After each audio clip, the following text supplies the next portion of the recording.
உங்களோட car insurance ஒவ்வொரு வருஷமும் கண்டினியூஸாக கூடிக்கிட்டே போகுது. ஈவன் தோ உங்களுக்கு எந்த விதமான ஆக்சிடென்ட்டும் இல்லை, எந்த விதமான போலீஸ் டிக்கெட்டும் இல்லை, எந்த விதமான க்ளைமுமே நீங்கள் எடுக்கல. நீங்கள் ஒரு சேஃப் டிரைவராக இருந்தும் ஒவ்வொரு வருஷமும் உங்களோட கார் இன்சூரன்ஸை கூட்டிக்கிட்டு போகிறாங்கன்னு சொன்னால் கரெக்டாக இந்த வீடியோ பாருங்கள். ஒன்டேரியோவில் நான் லைசன்ஸ் இன்சூரன்ஸ் ப்ரோக்கர். இந்த வீடியோவில் அதுக்குரிய காரணம் ப்ளஸ் அதுக்குரிய சொல்யூஷனை ஃபுல்லாக கிளியராக எக்ஸ்பிளைன் பண்ண போகிறோம். ஸோ வீடியோ ஃபுல்லாக பாருங்கள். இப்போ தேவைப்படாடும் ஃபியூச்சரில் தேவைப்படும் வீடியோவை சேவ் பண்ணி வச்சுக்கொள்ளுங்க. இப்போ ஆல்ரெடி உங்கள்கிட்ட ஆக்சிடென்ட் ஒன்று இருக்குது, அது அட் ஃபால்ட்டாக இருக்கலாம். அப்படி இல்லைன்னு சொன்னால் ஒரு போலீஸ் டிக்கெட் எடுத்துட்டீங்க, இல்லாட்டி மல்டிபிள் போலீஸ் டிக்கெட் எடுத்துட்டீங்க, இல்லாட்டி கம்பினேஷனாக போலீஸ் டிக்கெட்டும் எடுத்து அட் ஃபால்ட் ஆக்சிடென்ட் வச்சிருங்கன்னு சொன்னால் உங்களோட இன்சூரன்ஸ் ப்ரீமியம் அடுத்த வருஷம் கூடுறதுல ஒரு நியாயம் இருக்குது. நிறைய பேர் என்கிட்ட வருவாங்க, அவங்களுக்கு 5 to 10 வருஷ இன்சூரன்ஸ் எக்ஸ்பீரியன்ஸ் இருக்கும், எந்த விதமான ஆக்சிடென்ட்டுமே பட்டிருக்க மாட்டாங்க, எந்த விதமான போலீஸ் டிக்கெட்டும் எடுத்திருக்காது. ஆனால் கண்டினியூஸாக அவங்களோட இன்சூரன்ஸ் ஒவ்வொரு வருஷமும் கூட்டிகிட்டு போகும். இப்படியான நபர்களோட நான் பேசக்குள்ள நான் அண்டர்ஸ்டாண்ட் பண்ணுற ஒரு மிகப்பெரிய ஒரு விஷயம் என்னன்னு சொன்னால், அநேகமானவர்கள் நினச்சிட்டு இருக்காங்க இன்சூரன்ஸுங்கிறது அவங்களோட டிரைவிங் ரெக்கார்டில் தங்கிருக்குன்னு சொல்கிறது. இது சரியான ஒரு கூற்றான்னு கேட்பீங்கன்னு சொன்னால் 50% தான் கரெக்ட். என்ன காரணம்னு சொன்னால், இன்சூரன்ஸுங்கிறது நாட் ஓன்லி உங்களோட டிரைவிங் ரெக்கார்டில் தங்கியிருக்குது, உங்களோட டிரைவிங் ரெக்கார்ட் மட்டும் இல்லாமல் இன்னும் அடிஷனலான நிறைய விஷயத்தில் உங்களோட இன்சூரன்ஸ் ரேட் தங்கியிருக்குது. அதில் ஒரு முக்கியமான மிகவும் பாரதூரமாக உங்களோட இன்சூரன்ஸ் ப்ரைஸை மேலே கீழே கொண்டு போகக்கூடிய ஒரு விஷயம்தான் நீங்கள் இருக்கிற போஸ்டல் கோட். இப்போ நார்மலாக டிரைவிங் ரெக்கார்ட் எடுத்து பார்த்தீங்கன்னு சொன்னால் ஆல்மோஸ்ட் உங்களோட கண்ட்ரோல் தான். ஓகே, இன்னொரு ஆள்ற பிள்ளையால் வந்து ஒரு ஆக்சிடென்ட் ஒன்று நடக்கக்குள்ள உங்களோட இன்சூரன்ஸ் பாதிக்கப்படாது. ஏன்டா அது அட் ஃபால்ட் இன்னொரு ஆள் வரும். ஆனால் உங்கள அட் ஃபால்ட் வருதுன்னு சொன்னால் அது ஆல்மோஸ்ட் உங்களோட ஃபால்ட் தான். அதே மாதிரி ஏதாவது ஒரு தப்பு செஞ்சு போலீஸ்கிட்ட ஒரு டிக்கெட் ஒன்று வாங்குறீங்கன்னு சொன்னால் ஸ்டில் அது உங்களோட கண்ட்ரோலில் இருக்குது. ஆனால் இந்த போஸ்டல் கோட் பார்த்தீங்கன்னு சொன்னால் உங்களோட கண்ட்ரோலில் இல்லை. ஆனால் ஸ்டில் சில ஆட்களுக்கு அவங்களோட போஸ்டல் கோட்டை அவங்களோட கண்ட்ரோலில் எடுக்கல. அது எப்படின்னு சொல்லி இந்த வீடியோ ரெண்டில் சொல்கிறேன். But most of the time பார்த்தீங்கன்னு சொன்னால் போஸ்டல் கோட் உங்களோட கண்ட்ரோலில் இல்லை. போஸ்டல் கோடால் ஏன் இன்சூரன்ஸ் ரேட் அதிகரிக்குங்கிறத முதல்ல சொல்கிறேன். முதல்ல இன்சூரன்ஸ்ண்டா ஆல்ரெடி நடந்த பாஸ்ட் டேட்டாவை வச்சு ஃப்யூச்சரை ப்ரெடிக்ட் பண்ணி உங்களுக்குன்னு சொல்லி ஒரு ரேட் ஒன்று தரது தான் இந்த இன்சூரன்ஸ் கம்பெனியோட ஒரு நார்மலான பிஸ்னஸ் மாடல். இப்போ ஆல்ரெடி எவ்வளோ கிளைம்ஸ்கள் கஸ்டமர்ஸ் எடுக்காங்க ஒவ்வொரு ஏரியாவில், என்னென்ன மாதிரி கிடைக்குது, நிறைய விஷயம் இதுக்குள்ளே தாங்க செல்லுது. நான் சிம்பிளாக சொல்கிறேன், எவ்வளவு கிளைம் கொடுத்துருக்காங்க, ப்ளஸ் அவங்களுக்கு அந்த கம்பெனி இன்சூரன்ஸ் கம்பெனியை ரன் பண்ணுறதுக்கு எவ்வளோ செலவாகுது, அவங்களோட பில்டிங் காஸ்ட், எலக்ட்ரிசிட்டி, யூட்டிலிட்டி, மற்றது ஸ்டாஃபோட சம்பளம்னு சொல்லி எவ்வளோ செலவாகுது. Plus on top of that ஒரு கொஞ்சம் ப்ராஃபிட் வச்சா ஃப்யூச்சரில் எவ்வளவு ப்ரீமியம் ஆக்கள்கிட்ட இருந்து அறவிட்டால் நம்ம பிஸ்னஸை சக்ஸஸ்ஃபுல்லாக லாஸ் இல்லாமல் ரன் பண்ணலாம் என்று சொல்லி தான் இன்சூரன்ஸ் கம்பெனிஸ் ப்ரீமியத்தை டிசைட் பண்ணுவாங்க. அப்படி டிசைட் பண்ணக்குள்ள ஒவ்வொரு போஸ்டல் கோடுக்கு ஏற்ற மாதிரி ப்ரீமியத்தை டிசைட் பண்ணுவாங்க. இப்போ ஒரு போஸ்டல் கோடில் நிறைய ஆக்சிடென்ட்கள் நடந்து நிறைய கிளைம்கள் நடக்குது. அதே மாதிரி நிறைய பேர் போலீஸ் டிக்கெட்ஸ்கள் எடுக்காங்க. ஸோ நிறைய ரெக்லஸ் டிரைவிங்ஸ் நடக்குது, கார் நிறைய களவு போகுது. இப்படியான விஷயங்கள் ஒரு போஸ்டல் கோடில் கூடுதலாக நடக்கக்குள்ள என்ன நடக்குன்னு சொன்னால், அந்த போஸ்டல் கோடுக்கு இன்சூரன்ஸ் கம்பெனிஸோட கிளைம் ரேட் கூடும். அந்த பர்டிகுலர் போஸ்டல் கோடில் கிளைம் ரேட் கூடினா அந்த போஸ்டல் கோடில் இருக்கிற மற்றவங்கள்ட்ட தான் அந்த கிளைமுக்கு ஏற்ற மாதிரி அவங்க பிஸ்னஸை ப்ராஃபிட்டபிளாக ரன் பண்ணுறதுக்கு அவங்க ப்ரீமியத்தை டிசைட் பண்ணுவாங்க. அதனால தான் நீங்கள் ஏர்பன் சிட்டிஸில் உதாரணத்துக்கு ட்ரோனோ, ஜிடிஏ ஏரியாவில் இருக்கக்குள்ள உங்களோட இன்சூரன்ஸ் ப்ரீமியம் பயங்கர கூடுதலாக இருக்கும் கம்பேர்ட் டு நீங்கள் ரூரல் சிட்டிஸில் இருக்கிறத விட. நான் எந்த ஓன் கார் இன்சூரன்ஸுக்கு நடந்த சிச்சுவேஷனை சொல்கிறேனே, நான் ஏர்லியராக பார்த்தீங்கன்னு சொன்னால் ஒரு குறிப்பிட்ட காலம் ஸ்காப்ரோவில் இருந்தேன்.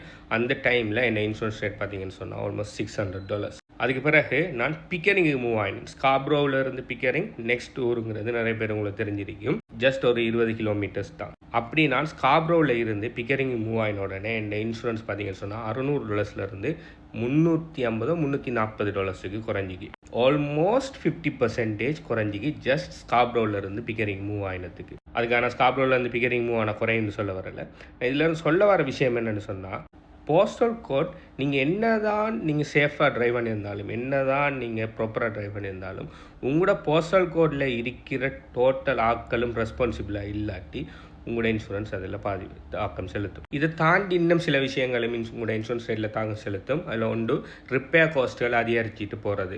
ஒவ்வொரு கார்களை பொறுத்து ரிப்பேர் காஸ்ட்டுகள் மாறுபடும். இப்போ நீங்கள் வச்சிருக்கிற காருக்கு ரிப்பேர் பண்ணுறதுக்குரிய லேபர்ஸ் தட்டுப்பாடு, அப்படின்ட்டு ஹை கிளாஸ் கார் அதை ஒரு குறிப்பிட்ட சில இடங்களில் தான் ரிப்பேர் பண்ணலாம்னு சொன்னால் உங்களோட இன்சூரன்ஸ் கூடும். அதுக்கும் நான் எந்த எக்ஸாம்பிளே எடுக்கலாம். பார்த்தீங்கன்னா டெஸ்லா பார்த்தீங்கன்னு சொன்னால் எல்லா கராஜஸ்லேயும் நார்மலாக மற்ற காரில் நடக்கிற மாதிரி எனக்கு முடியாது. டெஸ்லா சர்வீஸ் சென்டருக்கு போய் எனக்குன்னு அப்படி இல்லைன்னு சொன்னால் டெஸ்லாவால் அப்ரூவ் பண்ணப்பட்ட சில சர்வீஸ் சென்டர்ஸ் அப்படி தான் போய் எனக்கணும். ஒரு தரம் ஒரு கிளைம் விஷயம் ஒன்றும் இல்லை, நான் செக் பண்ணக்குள்ள டெஸ்லா அப்ரூவ் சர்வீஸ் சென்டர்ஸே ஒவ்வொரு ஊரில் ஜஸ்ட் ஒன்று தான் இருக்குது. அதாவது ஸ்காப்ரோவில் உண்டு, நோத்தியோக்கில் உண்டு, மிசிசாகாவில் உண்டு அப்படின்னு சொல்லி ஒவ்வொரு ஏரியாவுக்கு ஒன்று தான் இருக்கும். ஆனால் நார்மலாக கார் அனுக்கிற ரிப்பேர் ஷாப் தௌசண்ட்ஸ் இருக்கும், ரைட்? அதில் ஜஸ்ட் ஒவ்வொரு ஊருக்கும் ஒன்று தான் இப்படியான ஸ்பெஷாலிட்டி கார்களுக்குரிய ரிப்பேர் பிளேசஸ் இருக்கும். ஸோ அப்படியான கார்கள் நீங்கள் ட்ரை பண்ணுவீங்கன்னு சொன்னால் ஆப்வியஸ்லி அதோட ரிப்பேர் காஸ்ட் கூட இருக்கும்னு சொன்னால் உங்களோட இன்சூரன்ஸ் ப்ரீமியம் கண்டினியூஸாக அதிகரிச்சுட்டு போகும். அடுத்தது இன்ஃப்ளேஷனுங்கிறது இது கார் இன்சூரன்ஸில் மட்டும் இல்லை, எல்லா இடத்தையும் நீங்கள் பார்த்துட்டு இருக்கீங்க. நீங்கள் ஜஸ்ட் ஒரு 3-4 வருஷமாக நீங்கள் கனடாவில் இருக்கீங்க, அதை விட கூடுதலாக நீங்கள் கனடாவில் இருக்கிற ஒரு ஆள் இருப்பீங்கன்னு சொன்னால் உங்களுக்கே தெரிஞ்சிருக்கீங்க, நீங்களே விசிபிளாக கண்ணால் பார்க்கக்கூடிய மாதிரி இருக்கும். நீங்கள் வாங்கி 3 வருஷம் 4 வருஷத்துக்கு முதல் வாங்கின ப்ராடக்ட் ப்ரைஸ் ஆல்மோஸ்ட் டபுள் ஆகிற கட்டத்தில் இப்போ இருந்துட்டு இருக்குது. ஜஸ்ட் ஏர்லியராக பார்த்தீங்கன்னு சொன்னால் $1 $2 காஃபி வாங்கலாம். இப்போ மினிமம் காஃபியே $3 to $4 மாதிரி போயிட்டு இருக்குது. ஸோ இதுக்கு மெயின் காரணம் இன்ஃப்ளேஷன், அன்லிமிட்டெட் மணி பிரிண்டிங். ஸோ இது சம்மந்தமான வேறு நிறைய வீடியோஸ்கள் அதெல்லாம் போட்டிருக்கேன், அதுக்குரிய வீடியோ உள்ளது. ஸோ இதுவும் ஒரு காரணம். ஆனால் இப்போ நான் சொன்ன இந்த 3 மெயின் காரணத்தில் மிகப்பெரிய அளவில் தாக்கம் செலுத்துகிற காரணம் என்னென்னு சொன்னால் உங்களோட போஸ்டல் கோட். நீங்கள் ஏர்பன் ஏரியாவில் இருப்பீங்கன்னு சொன்னால் அதுக்குரிய ப்ரைஸை நீங்கள் கொடுத்து தான் ஆகணும். நார்மலாக நான் as an இன்சூரன்ஸ் ப்ரோக்கராக நான் பார்த்த மட்டுக்கு ஆக கூடுதலான ரேட் இப்போ பார்த்தீங்கன்னு சொன்னால் Brampton and Scarborough, almost down down Brampton ஸ்கார்ப்ரோவுக்கு கூடி போயிட்டு இருக்குது. நீங்கள் பிராண்ட் நியூ வெஹிக்கிள் ஒன்று எடுக்க போகிறீங்கன்னு சொன்னால் நீங்கள் ஸ்கார்ப்ரோ பிரம்டனில் இருப்பீங்கன்னு சொன்னால் it's a nightmare. Minimum $700 to $800 $900 even $1,000 per month எல்லாம் வந்துட்டு இருக்குது. ஆனால் இதே out of GTA Pickering, Oshawa, Bowmanville அப்படி இல்லைன்னு சொன்னால் இங்கால மற்ற சைடுக்கு நல்லா தள்ளி கிங்ஸ்டன் அப்படின்ட்டு அவுட் ஆஃப் ஜிடிஏ விட்டு தள்ளி போவீங்கன்னு சொன்னால் உங்களோட இன்சூரன்ஸ் ப்ரீமியத்தில் பாரியளவான மாற்றத்தை நீங்கள் பார்க்கலாம். இப்போ உங்களுக்கு ஆல்ரெடி நீங்கள் உங்களோட சொந்த வீடு ஒன்று வாங்கிட்டீங்க, உங்களோட சொந்த வீட்டில் இருக்கீங்க, அந்த வீடு பார்த்தீங்கன்னு சொன்னால் பிரம்டனில் இருக்குது இல்லாட்டி ஸ்கார்ப்ரோவில் இருக்குன்னு சொன்னால் நீங்கள் போஸ்டல் கோடை சேஞ்ச் பண்ண இயலுமான்னு கேட்டால் முடியாது.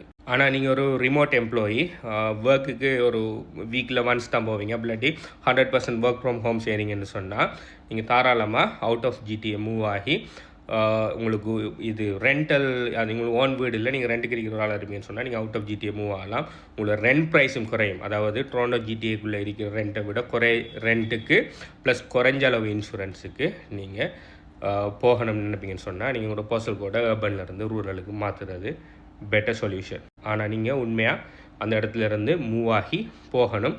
நீங்கள் அர்பன் பிளேஸில் இருந்துட்டு அட்ரஸை மட்டும் நீங்கள் இன்சூரன்ஸுக்கு மாற்றி கொடுப்பீங்கன்னு சொன்னால் அது மிஸ்ரிப்ரசன்டேஷனுக்குள்ளே வரும். அப்படி வந்தீங்கன்னு சொன்னால் அது இன்சூரன்ஸ் ஃப்ராடுக்கு சமம். அது பிடிவாட்டிங்கன்னு சொன்னால் அதுக்கு பிறகு நீங்கள் இன்சூரன்ஸ் எடுக்கிறதே கஷ்டம். அப்படி எடுப்பீங்கன்னு சொன்னாலும் $1,500 $2,000 மந்த்லி பே பண்ணி ஃபெசிலிட்டி அசோசியேஷன் அப்படி இல்லைன்னு சொன்னால் வேறு ஹை ரிஸ்க் இன்சூர் மூலமாக தான் இன்சூரன்ஸ் எடுக்கக்கூடியதாக இருக்குது. இதை தாண்டி நான் சில டிப்ஸ் சொல்கிறேன் உங்களுடைய இன்சூரன்ஸ் ரேட்டை ஒவ்வொரு வருஷமும் குறைக்கிறதுக்கு. முதலாவது விண்டர் டயர் போடுங்க. விண்டர் டயர் போடுவீங்கன்னு சொன்னால் நார்மலாக எல்லா இன்சூரன்ஸ் கம்பெனிஸும் 1 to 5% டிஸ்கவுண்ட் தருவாங்க. ரெண்டாவது மல்டிபிள் இன்சூரன்ஸை கம்பைன் பண்ணுங்கள். அதாவது உங்களோட கார் இன்சூரன்ஸையும் டெனன்ட் இன்சூரன்ஸையும் கம்பைன் பண்ணுங்கள். இல்லாட்டி காரை ஹோம் கம்பைன் பண்ணிங்கன்னு சொன்னால் மல்டி லைன் இல்லாட்டி மல்டி வெஹிக்கல் டிஸ்கவுண்ட் தருவாங்க. அப்படி இல்லாட்டி மல்டிபிள் கார் இருக்குன்னு சொன்னால் தனித்தனி இன்சூரன்ஸ் போடாமல் எல்லாத்தையும் மொத்தமாக சேர்த்து ஒரு இன்சூரன்ஸ் கம்பெனியில் இன்சூரன்ஸ் போடுங்க. ஸோ அப்படி செய்யக்குள்ள உங்களோட இன்சூரன்ஸ் ப்ரீமியம் குறையும். அடுத்த இன்சூரன்ஸ் கம்பெனியோட டெலிமெட்டிக்ஸ் எல்லாம் டவுன்லோட் பண்ணி நீங்கள் ப்ராப்பராக ட்ரைவ் பண்ணி காட்டுவீங்கன்னு சொன்னால் ஒவ்வொரு வருஷமும் உங்களுக்கு டிஸ்கவுண்ட் வந்து உங்களோட ப்ரீமியத்தை குறைப்பாங்க. அடுத்து எந்த விதமான போலீஸ் டிக்கெட்டும் இல்லாமல் எந்த விதமான கிளைம்ஸும் எடுக்காமல் க்ளீன் சேஃப் டிரைவிங் ரெக்கார்டை மெயின்டைன் பண்ணுங்கள். ஸோ ஒவ்வொரு வருஷமும் அதுக்கு ஒரு டிஸ்கவுண்ட் வந்து உங்களுக்கு இன்சூரன்ஸை குறைப்பாங்க. அடுத்தது நிறைய பேர் செய்யாத ஒரு விஷயம், ஒவ்வொரு வருஷமும் ஷாப் அரவுண்ட் பண்ணுங்கள். நீங்கள் ஒருக்கா இன்சூரன்ஸ் எடுத்தால் அதுக்கு பிறகு அப்படியே வச்சுட்டு கண்டினியூஸாக அவங்க தார ரினியூவலை மட்டும் வச்சிருக்க வேண்டிய எந்த அவசியமும் இல்லை. ஒவ்வொரு வருஷமும் உங்களோட இன்சூரன்ஸ் ரினியூவலுக்கு 10 to 20 நாள் இருக்கக்குள்ளே மல்டிபிள் இன்சூரன்ஸ் கம்பெனிஸோட கதைச்சி தனித்தனியாக கதைங்க. அப்படி இல்லைன்னு சொன்னால் மல்டிபிள் இன்சூரன்ஸ் கம்பெனிஸோட ஒர்க் பண்ணுற இன்சூரன்ஸ் ப்ரோக்கர் யாருன்னு கண்டெக்ட் பண்ணிங்கன்னு சொன்னால் அவங்க நிறைய கம்பெனிஸில் செக் பண்ணி உங்களுக்கு பெஸ்ட்டான ரேட் ஆஃபர் பண்ணுவாங்க. அப்படி ஏதாவது இன்சூரன்ஸ் கம்பெனி நீங்கள் ஆல்ரெடி பே பண்ணிட்டு பெட்டரான ரேட் ஆஃபர் பண்ணாங்கன்னு சொன்னால் அவங்கள்ட்ட நீங்கள் மாறலாம். மாறது மூலமாக உங்களோட இன்சூரன்ஸ் ரேட்டை குறைக்கலாம். நான் ஒன்டேரியோ ஒரு லைசன்ஸ் இன்சூரன்ஸ் broker. எங்களோட ப்ரோக்கரேஜில் பார்த்தீங்கன்னு சொன்னால் நாங்கள் 30 கம்பெனிஸுக்கு மேலே ஒர்க் பண்ணிட்டு இருக்கிறோம். நீங்கள் புதுசாக இன்சூரன்ஸ் எடுக்க போகிறீங்க அப்படி இல்லைன்னு சொன்னால் உங்களோட இன்சூரன்ஸ் இன்னொரு 10-20 நாள் முடிய போகும்னு சொன்னால் என்ன கண்டெக்ட் பண்ணலாம். என்ன கண்டெக்ட் பண்ணுற டீட்டெயில்ஸ் இந்த மேலே இருக்கிற அந்த வெப்சைட்டில் இருக்குது. அப்படி இல்லைன்னு சொன்னால் என் நேம்லேயும் போட்டிருக்கிறேன். என்ன கண்டெக்ட் பண்ணிங்கன்னு சொன்னால் 30+ கம்பெனிஸில் செக் பண்ணி உங்களுக்கு பெஸ்ட்டான ரேட்டை நான் ஆஃபர் பண்ணுவேன். இது உங்களுக்கு பிரயோசனமாக இருக்குன்னு சொல்லி நீங்கள் நம்புவீங்கன்னு சொன்னால் இது தெரியாமல் இருக்கிற உங்களோட ஃப்ரெண்டுக்கு இந்த வீடியோவை ஷேர் பண்ணுங்கள். பை.